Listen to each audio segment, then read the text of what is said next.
آج ہم اس ویڈیو میں حضرت آدم علیہ السلام کی پیدائش سے زمین پر اتارے جانے تک کا مکمل واقعہ بیان کریں گے۔ آدم علیہ السلام کو سب سے پہلے دنیا میں بھیجا گیا۔ حضرت آدم علیہ السلام کو ابو البشر یعنی سب انسانوں کا باپ کہا جاتا ہے۔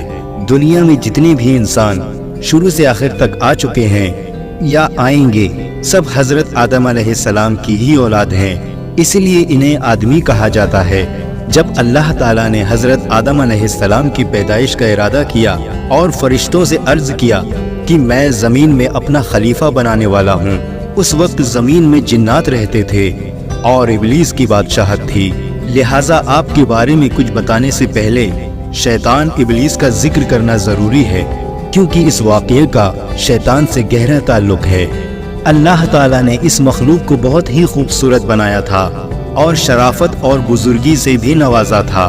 اللہ نے ابلیس کو زمین اور آسمان کی بادشاہت عطا فرمائی تھی، اس کے علاوہ اسے جنت کی پہرے داری سے بھی نوازا تھا، لیکن ابلیس نے اللہ کے سامنے تکبر کیا اور خدائی کا دعویٰ کر بیٹھا، جس کی وجہ سے اللہ تعالیٰ نے اسے اپنی بارگاہ سے نکال دیا اور اسے شیطان میں بدل دیا، اس کی شکل بگاڑ دی اور سارے رتبے جو اللہ تعالیٰ نے اسے عطا فرمائے تھے چھین لیے، اس پر اپنی لعنت فرمائی، اس کو اپنے آسمانوں سے نکال دیا اور آخرت میں اس کا اور اس کی پیروی کرنے والوں کا ٹھکانہ جہنم قرار دیا۔ دوستو، جانتے ہیں کہ شیطان ابلیس کون تھا؟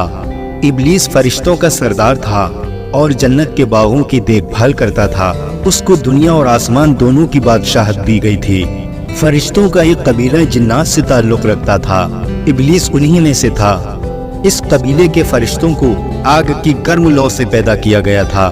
یہ لو شعلے کی طرح نظر نہیں آتی، صرف محسوس کی جا سکتی ہے اور ساری گرمی اسی میں ہی ہوتی ہے۔ اللہ تعالیٰ نے اس قبیلے کے علاوہ باقی سب فرشتوں کو نور سے پیدا فرمایا تھا۔ ابلیس کا نام حارث تھا، دوسری روایات میں عزازیل بھی آیا ہے اور یہ جنت کے پہرے داروں میں سے تھا۔ اللہ تعالیٰ قرآن پاک میں فرماتا ہے، اور ان میں جو کہے کہ میں اللہ کی سوا معبود ہوں تو اسے ہم جہنم کی سزا دیں گے، ہم ایسی ہی سزا دیتے ہیں ستمگاروں کو۔ فرشتوں میں سب سے پہلے جس نے یہ بات کہی کہ اللہ کے بجائے میں معبود ہوں، وہ ابلیس لعین ہے۔ اللہ تعالیٰ نے قرآن پاک میں ایک جگہ ارشاد فرمایا ہے، اور یاد کرو جب ہم نے فرشتوں کو حکم دیا کہ آدم کو سجدہ کرو تو سب نے سجدہ کیا سوائے ابلیس کے، منکر ہوا، غرور کیا اور کافر ہو گیا۔ آخر ابلیس کو ایسا گھمنڈ کیوں ہوا کہ وہ اس نے نہ صرف اللہ کا حکم ماننے سے انکار کیا بلکہ خدائی کا دعویٰ بھی کر بیٹھا۔ زمین پر انسان کی تخلیق سے پہلے جنات آباد تھے۔ ایک بار انہوں نے زمین پر فساد پھیلایا، ایک دوسرے کو قتل کیا اور خون بہایا۔ اللہ تعالیٰ نے ان کی فساد کو ختم کرنے کے لیے ابلیس کو فرشتوں کے ایک گروہ کے ساتھ بھیجا۔ یہ وہی گروہ تھا جسے جن کہا جاتا ہے۔ ابلیس نے اور ان فرشتوں کے گروہ نے ان سے جنگ کی اور انہیں جزیروں اور دور دراز کے پہاڑوں میں ڈھکیل دیا۔ اس کارنامے کے بعد ابلیس میں غرور پیدا ہو گیا۔ اللہ تعالیٰ اس کے غرور کو جان گیا، لیکن فرشتے نہ جان سکے۔ ابلیس آسمانی دنیا، زمین اور اس کے درمیان سب علاقے کا بادشاہ تھا اور ساتھ ہی ساتھ جنت کی حفاظت کا بھی ذمہ دار تھا۔ ابلیس اللہ تعالیٰ کی بہت عبادت کیا کرتا تھا اور اس میں بہت زیادہ تکلیفیں اٹھاتا تھا۔ اس وجہ سے وہ خود پسندی کا شکار ہو گیا اور اپنے آپ کو بہت بڑا اور اونچی مرتبے والا سمجھنے لگا، اور آخر کار اس نے اللہ تعالیٰ کے سامنے بھی اپنے گھمنڈ کو ظاہر کر دیا۔ جب اللہ تعالیٰ نے آدم علیہ السلام کو پیدا فرمایا تو فرشتوں کو حکم دیا کہ آدم کو سجدہ کریں۔ سب نے حکم کی تعمیل کی، لیکن ابلیس نے انکار کر دیا اور اللہ تعالیٰ کی نافرمانی کی۔ اللہ تعالیٰ تمام بھی جانتا ہے۔ ابلیس سے سوال کیا، تجھے کس چیز نے آدم کو سجدہ کرنے سے روکا؟ اس نے جواب دیا، تو نے مجھے آگ اور آدم کو مٹی سے پیدا کیا ہے۔ شیطان کا جواب تکبر اور جہالت والا تھا۔ اللہ تعالیٰ اس پر غضبناک ہوا اور ابلیس کو اپنی رحمت سے نکال دیا اور لعنت کی توق اس کی گردن میں ڈال دی۔ شیطان نے توبہ اور استغفار کرنے کی بجائے اللہ تعالیٰ سے کھلی بغاوت کر دی اور قیامت تک کے لیے آدم علیہ السلام کی نسلوں کو بہکانے کے لیے مہلت مانگ لی۔ اللہ تعالیٰ کے علم اور حکمت کا بھی یہی تقاضا تھا کہ اولاد آدم کی آزمائش کی جائے، لہٰذا شیطان کی درخواست منظور کی گئی، اسے لمبی عمر عطا کی اور ساتھ میں وہ سامان بھی جو نسل آدم کو گمراہ کرنے کے لیے چاہیے تھے۔ اب جانتے ہیں کہ آدم علیہ السلام کی پیدائش کیسی ہوئی۔ اللہ ہر کام پر قادر ہے، وہ چاہے تو پلک جھپکتے ہی تمام جہانوں کو پیدا کر سکتا ہے، لیکن اس دنیا اور انسانوں کی تخلیق اس نے کئی مرحلوں میں کی۔ جب اللہ تعالیٰ نے حضرت آدم علیہ السلام کو پیدا کرنا چاہا تو فرشتوں سے فرمایا، بے شک میں بنانے والا ہوں زمین میں اپنا نائب۔ انہوں نے کہا، تو اسے نائب بنائے گا جو وہاں فساد کریں اور خون بہائیں، اور ہم تیری حمد کے ساتھ تیری تسبیح بیان کرتے ہیں اور تیری پاکی بیان کرتے ہیں۔ فرمایا، بے شک میں جانتا ہوں جو تم نہیں جانتے۔ دوستو، فرشتوں نے ایسا اس لیے کہا کہ سب سے پہلے زمین پر رہنے والے جنوں نے فساد برپا کیا تھا، خون بہایا تھا اور اللہ کی نافرمانی کی تھی، لہٰذا اب جو خلیفہ بنے گا وہ بھی ایسا ہی کرے گا۔ اللہ تعالیٰ نے فرمایا کہ بے شک تم نہیں جانتے جو میں جانتا ہوں۔ دوستو، یہ بات یاد رکھنی چاہیے کہ فرشتوں کا یہ کہنا اعتراض کے طور پر نہیں تھا اور نہ ہی آدم علیہ السلام اور ان کے اولاد سے حسد کے طور پر تھا، کیونکہ قرآن مجید کے مطابق فرشتے وہ بات نہیں کہتے جس کو کہنے یا پوچھنے کی انہیں اجازت نہیں ہو۔ لہٰذا جب اللہ تعالیٰ نے آدم علیہ السلام کو بنانا چاہا تو فرمایا کہ ساری زمین سے مٹی لائی جائے، اور آدم علیہ السلام کے لیے لیزدار چپکنے والی مٹی آسمان کی طرف بلند کی گئی۔ پہلے یہ مٹی گاری کی شکل میں تھی، پھر اس میں خمیر اٹھ گیا، لہٰذا اس لیزدار اور چپکنے والی مٹی سے اللہ تعالیٰ نے آدم علیہ السلام کا پتلا اپنے مبارک ہاتھوں سے بنایا۔ اللہ تعالیٰ نے آدم علیہ السلام کو ایک مٹھی مٹی سے پیدا کیا، فرمایا جس کو تمام زمین سے لیا گیا۔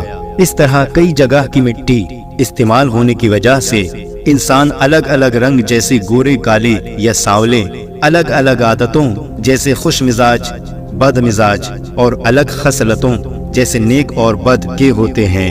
حضرت ابن عباس رضی اللہ تعالیٰ عنہ سے روایت ہے کہ انسان کو 3 طرح کی مٹی سے پیدا کیا گیا۔ نمبر 1 سلسال، نمبر 2 ہما، نمبر 3 لازب۔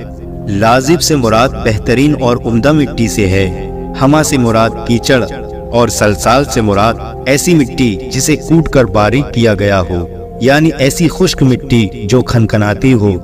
اللہ تعالیٰ نے فرشتوں کو زمین سے مٹی لانے کا حکم دیا، وہ مٹی آسمان کی طرف لے جائی گئی اور لیزدار مٹی 3 لازب سے آدم علیہ السلام کو بنایا، جو اس سے پہلے بدبودار مٹی ہما کی شکل میں تھی، اور اس سے پہلے وہ خشک مٹی تراب تھی، جیسا کہ قرآن مجید میں اللہ تعالیٰ نے فرمایا، ہم نے انسان کو سڑی ہوئی مٹی کے سوکھے گارے سے بنایا۔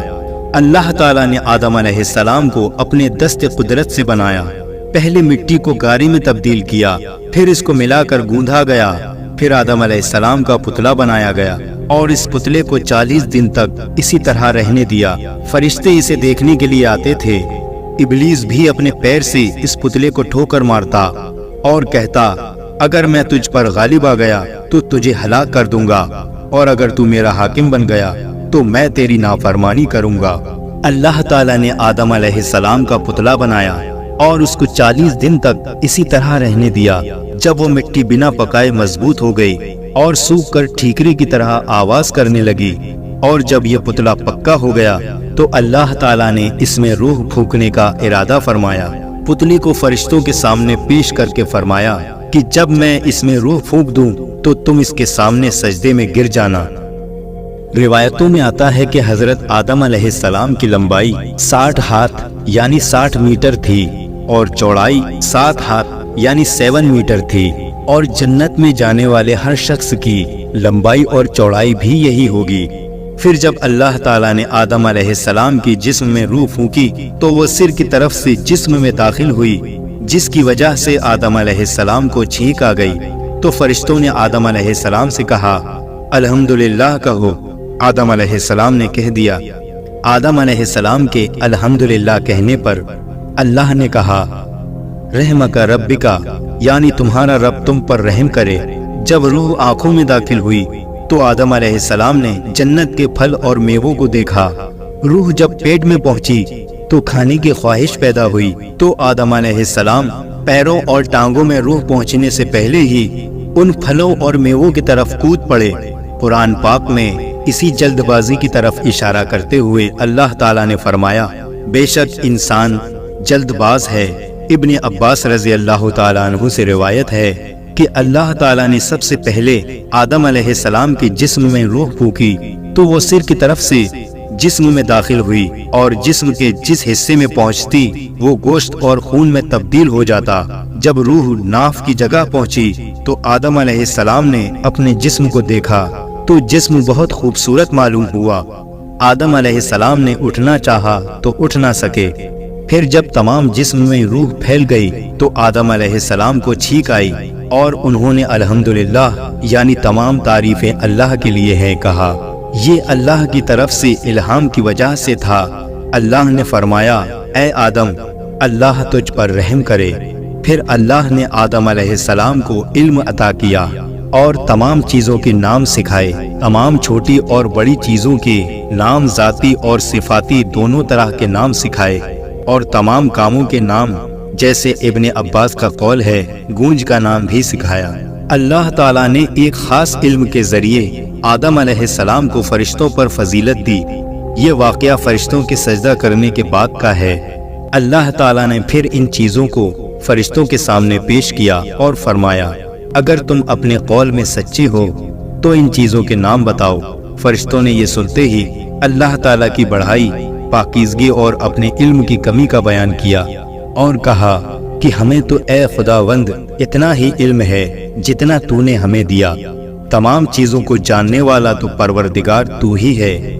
پھر اللہ تعالیٰ آدم علیہ السلام کی طرف متوجہ ہوا اور فرمایا، ان چیزوں کے نام بتا دو۔ آپ نے تمام چیزوں کے نام صحیح بتا دیے۔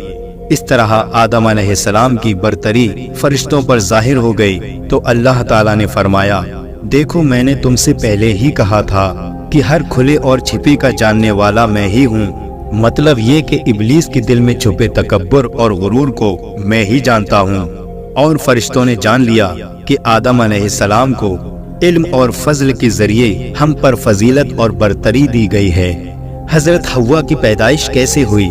جب فرشتوں کے سامنے ابلیس کا گھمنڈ ظاہر ہو گیا اور اس نے گھمنڈ اور سرکشی پر کمر باندھ لی تو اللہ تعالیٰ نے اس پر لعنت فرمائی، آسمان اور زمین کی حکومت اس سے چھین لی اور جنت کی پہرے داری سے بھی ہٹا دیا اور فرمایا، تو مردود ہے، جنت سے نکل جا، اب قیامت تک کے لیے تجھ پر لعنت ہے۔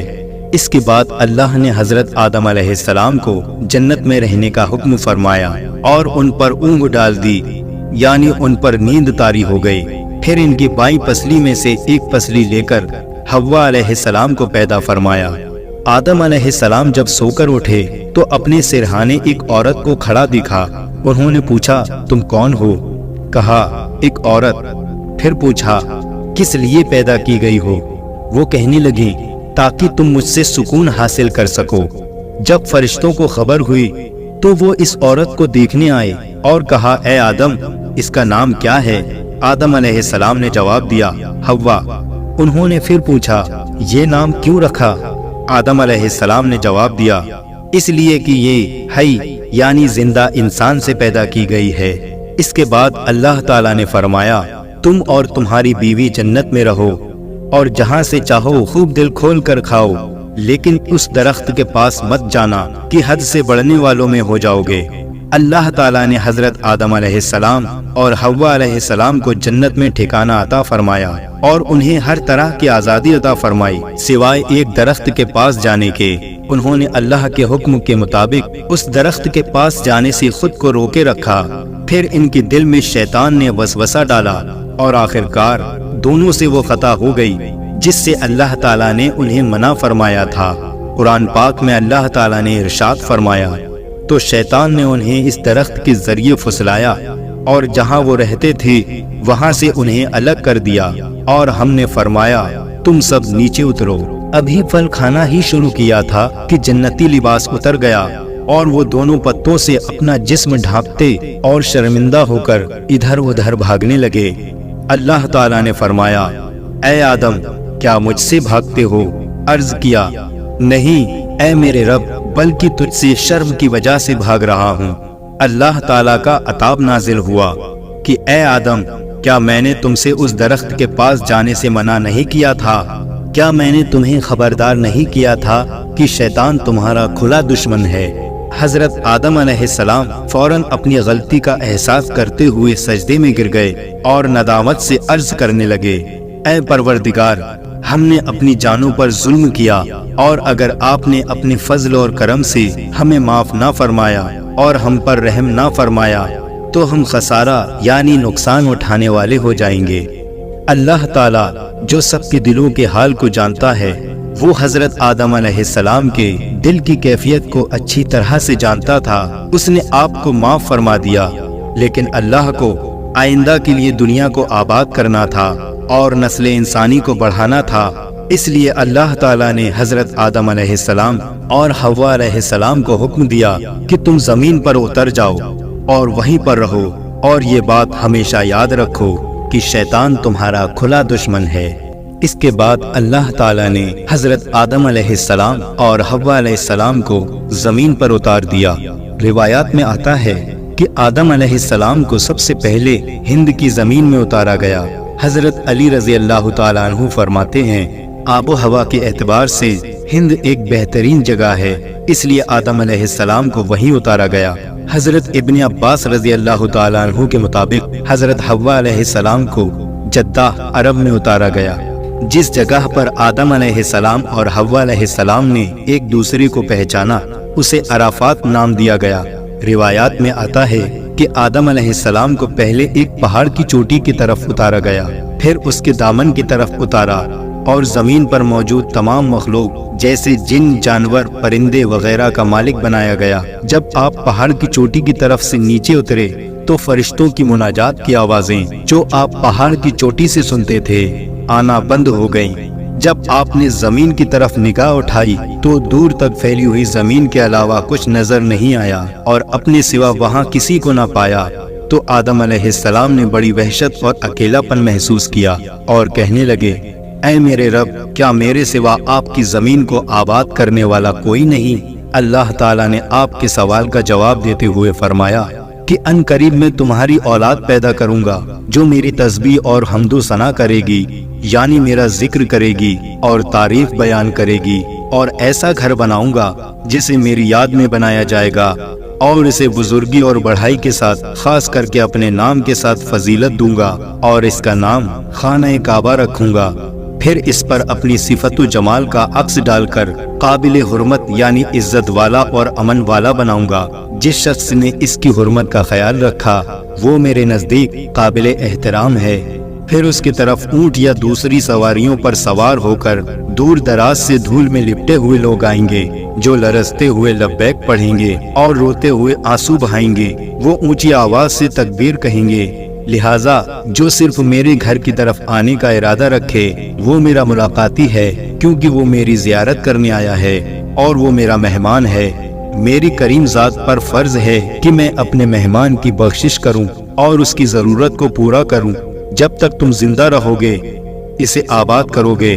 اس کے بعد تمہاری اولاد میں سے بہت سے نبی، امتیں اور قومیں ہوں گی جو ہر زمانے میں اسے آباد کریں گی۔ اس کے بعد حضرت آدم علیہ السلام کو حکم دیا گیا کہ وہ خانہ کعبہ جائیں جو زمین پر ان کے لیے اتارا گیا ہے، اور اس کا طواف کریں جیسے کہ عرش پر فرشتوں کو کرتے دیکھا ہے۔ اس وقت کعبہ ایک یاقوت یا موتی کی شکل میں تھا۔ بعد میں جب نوح علیہ السلام کی قوم پر پانی کے سیلاب کا عذاب آیا تو اللہ تعالیٰ نے اسے آسمان پر اٹھا لیا۔ بعد میں انہی بنیادوں پر اللہ تعالیٰ نے ابراہیم علیہ السلام کو حکم دیا کہ خانہ کعبہ کو دوبارہ تعمیر کریں۔ روایات میں ہے کہ آدم علیہ السلام ہند سے باہر نکلے اور اس گھر کو جانے کا ارادہ کیا اور خانہ کعبہ پہنچ کر اس کا طواف کیا، حج کے سب ارکان ادا کیے۔ اس کے بعد عرفات کے میدان میں آدم علیہ السلام اور حوا علیہ السلام کی ملاقات ہوئی۔ دونوں نے ایک دوسرے کو پہچان لیا۔ پھر مزدلفہ میں ایک دوسرے کے قریب ہوئے، پھر دونوں ہند کی طرف روانہ ہوئے۔ وہاں آ کر اپنے رہنے کے لیے ایک غار بنایا۔ ابن ابی حاتم سے روایت ہے کہ رسول اللہ صلی اللہ علیہ وسلم فرماتے ہیں کہ اللہ تعالیٰ نے حضرت آدم علیہ السلام کو گیہواں رنگ کا، لمبے قد کا اور زیادہ بالوں والا بنایا تھا۔ اللہ تعالیٰ نے پھر ان کی طرف ایک فرشتہ بھیجا جس نے انہیں وہ چیزیں بتائیں جو ان کے لباس کی ضرورت کو پورا کریں۔ روایت ہے کہ یہ لباس بھیڑ کی اون، چوپایوں اور درندوں کی کھال سے بنا تھا، لیکن بعض علماؤں کا کہنا ہے یہ لباس تو ان کی اولاد نے پہنا تھا۔ ان کا لباس تو جنت کے وہی پتے تھے جو جنت سے اترتے وقت اپنے جسم پر لپیٹے ہوئے تھے۔ اللہ تعالیٰ نے آدم علیہ السلام کی پشت سے پیدا ہونے والی تمام اولاد سے وادی نعمان یعنی عرفات کے میدان میں عہد لیا۔ اللہ نے عرفات کے میدان میں حضرت آدم علیہ السلام کی پشت سے پیدا ہونے والی اولاد کو نکالا اور اپنے سامنے چیٹیوں کی طرح پھیلا دیا۔ اس کے بعد ان سے وعدہ لیا اور فرمایا، الست بربکم، کیا میں تمہارا رب نہیں ہوں؟ انہوں نے کہا بلا، یعنی کیوں نہیں؟ اور اسی دن قلم نے قیامت تک ہونے والی سب باتوں کو لکھ دیا۔ حضرت عمر بن خطاب سے روایت ہے کہ رسول اللہ صلی اللہ علیہ وسلم نے ارشاد فرمایا، اللہ تعالیٰ نے آدم علیہ السلام کو پیدا فرمایا، پھر ان کی پشت پر داہنا ہاتھ پھیرا اور ان سے ان کی اولاد کو نکالا اور فرمایا کہ میں نے جنت کو ان کے لیے اور ان کو جنت حاصل کرنے والے اعمال کرنے کے لیے بنایا ہے۔ دوبارہ آدم علیہ السلام کی پشت پر ہاتھ پھیرا اور ان سے ان کی اولاد کو نکالا کہ میں نے دوزخ کو ان کے لیے اور ان کو دوزخ حاصل کرنے والے اعمال کرنے کے لیے پیدا کیا ہے۔ ایک صحابی نے سوال کیا، یا رسول اللہ صلی اللہ علیہ وسلم، پھر عمل کی کیا ضرورت ہے؟ آپ صلی اللہ علیہ وسلم نے فرمایا کہ جب اللہ کسی انسان کو جنت کے لیے پیدا کرتا ہے، اس سے جنتی اعمال کرواتا ہے، یہاں تک کہ وہ کسی جنت والے عمل پر ہی مر جاتا ہے جس کی وجہ سے اللہ تعالیٰ اسے جنت میں داخل کر دیتا ہے۔ جب کسی کو دوزخ کے لیے پیدا کرتا ہے تو اس سے دوزخ حاصل کرنے والے کام کرواتا ہے، یہاں تک کہ وہ دوزخ والے عمل پر مر جاتا ہے جس کی وجہ سے اللہ تعالیٰ اسے دوزخ میں داخل کر دیتا ہے۔ اس سلسلے میں بھی علماء کی الگ الگ رائے ہے۔ کچھ کا کہنا ہے کہ اللہ نے ان کے اولاد کو آدم علیہ السلام کی زمین پر بھیجنے سے پہلے نکالا تھا، اور کچھ کا کہنا ہے کہ عرفات کے میدان میں نکالا تھا۔ حضرت آدم علیہ السلام جب دنیا میں تشریف لائے تو ان کے ساتھ جنت کی ہوا تھی جو جنت کے درختوں اور وادیوں سے جڑی تھی، لہٰذا دنیا میں خوشبو جنت کی ہوا کی وجہ سے ہے۔ حضرت آدم علیہ السلام جب دنیا میں تشریف لائے تو حجر اسود بھی آپ کے ساتھ تھا۔ دوستو، حضرت آدم علیہ السلام کے ساتھ موسیٰ علیہ السلام کا عصا یعنی لاٹھی بھی تھی جو جنت کے پیڑ ریحان سے بنی ہوئی تھی۔ اس کی لمبائی 10 گز یعنی موسیٰ علیہ السلام کے قد کے برابر تھی۔ ان چیزوں کے علاوہ کچھ اور چیزیں بھی حضرت آدم علیہ السلام کے ساتھ زمین پر اتاری گئیں، جیسے پیڑوں سے نکلنے والا گوند، لوہے کی سل، ہتھوڑا اور لوہے کا چمٹا۔ حضرت آدم علیہ السلام جب پہاڑ پر اترے تو اس پر لوہے کی ایک شاخ اگی ہوئی تھی، لہٰذا آپ ہتھوڑے سے اسے توڑنے لگے اور فرمایا، یہ ہتھوڑا اسی کی جنس کا معلوم ہوتا ہے۔ وہ لوہے کی شاخ پرانی اور کمزور ہو گئی تھی۔ جب آپ نے آگ جلائی تو وہ پگھل گئی، پھر آپ نے اس سے چھری بنائی۔ اس کے ساتھ آپ بہت سے کام کرتے تھے۔ اس کے بعد آپ نے تندور بنایا۔ کہا جاتا ہے یہ وہی تندور تھا جو نوح علیہ السلام کو وراثت میں ملا تھا، اور طوفان نوح کے وقت یہی تندور ابلا تھا۔ جب حضرت آدم علیہ السلام جنت سے دنیا میں تشریف لائے تو آپ کے سر پر جنتی پتوں کا ایک تاج تھا۔ کچھ وقت کے بعد یہ پتے سوکھ کر گر گئے اور ادھر ادھر بکھر گئے، جس سے زمین پر تمام چیزیں اگ گئیں۔ جب آپ جنت سے تشریف لائے اور ایک پہاڑ پر اترے تو آپ کے ساتھ جنتی پیڑوں کے پتے تھے، انہوں نے وہ پتے اس پہاڑ پر بھی بکھیر دیے، لہٰذا تمام پاکیزہ پھل اور میوے وغیرہ ہند میں اسی وجہ سے ملتے ہیں۔ اللہ تعالیٰ نے جب آدم علیہ السلام کو جنت سے نکالا تو انہیں جنتی پھل راستے کے لیے دیے اور ان کی خوبیاں بھی بتائیں، اس لیے دنیا کے تمام پھل جنت کے پھلوں سے تعلق رکھتے ہیں۔ بس فرق یہ ہے کہ جنت کے پھل سڑتے نہیں ہیں اور دنیا کے پھل سڑ جاتے ہیں۔ ساری روایتوں کی روشنی میں یہ نتیجہ نکلتا ہے کہ تمام پاکیزہ چیزوں کی اصل جنتی پتے ہیں جو آدم علیہ السلام اپنے ساتھ لائے تھے۔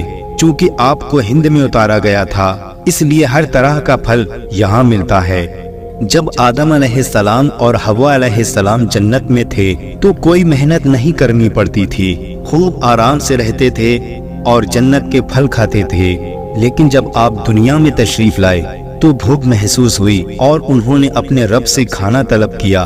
تب جبرائیل علیہ السلام گیہوں کی ایک تھیلی لے کر حاضر ہوئے اور 7 دانے آپ کے ہاتھ پر رکھے۔ آدم علیہ السلام نے کہا، یہ تو وہی چیز ہے جو جنت سے نکالی جانے کی سبب تھی۔ پھر آدم علیہ السلام نے کہا، اس کا میں کیا کروں؟ جبرائیل علیہ السلام نے کہا، اسے زمین پر پھیلا دو۔ انہوں نے ایسا ہی کیا۔ پھر اللہ تعالیٰ نے ایک وقت میں اس کو اگا دیا، اور یہی طریقہ زمین میں بیج ڈالنے کا ان کی اولاد میں جاری ہوا۔ جبرائیل علیہ السلام نے کہا، فصل کاٹو۔ انہوں نے ایسا ہی کیا۔ پھر کہا، پھونک مار کر بھوسے کو اڑا دو۔ پھر پھونک مار کر آپ نے بھوسے کو اڑا دیا اور صرف دانے رہ گئے۔ وہ پھر ایک پتھر کے پاس آئے اور ایک کو دوسرے سے رگڑا اور ایک کو دوسرے پر رکھا، اور آدم علیہ السلام سے گیہوں کو اس پتھر پر رکھ کر پیسنے کو کہا۔ پھر آپ نے اس کو پیسا۔ اسی طرح سے آپ کو آٹے کو گوندھنا بتایا۔ پھر جبرائیل علیہ السلام ایک پتھر اور لوہا لائے، اس کو آپس میں رگڑا تو آگ پیدا ہو گئی، آگ جلنے لگی۔ آگ جلانے کے بعد آدم علیہ السلام نے حکم کے مطابق آگ پر روٹی بنائی۔ یہ سب سے پہلی روٹی تھی جو تیار ہوئی۔ اس طرح اللہ تعالیٰ نے آدم علیہ السلام کو باقاعدہ کھیتی کا طریقہ سکھایا اور لوہے سے استعمال کی چیزیں بنانے کا ہنر بھی سکھایا۔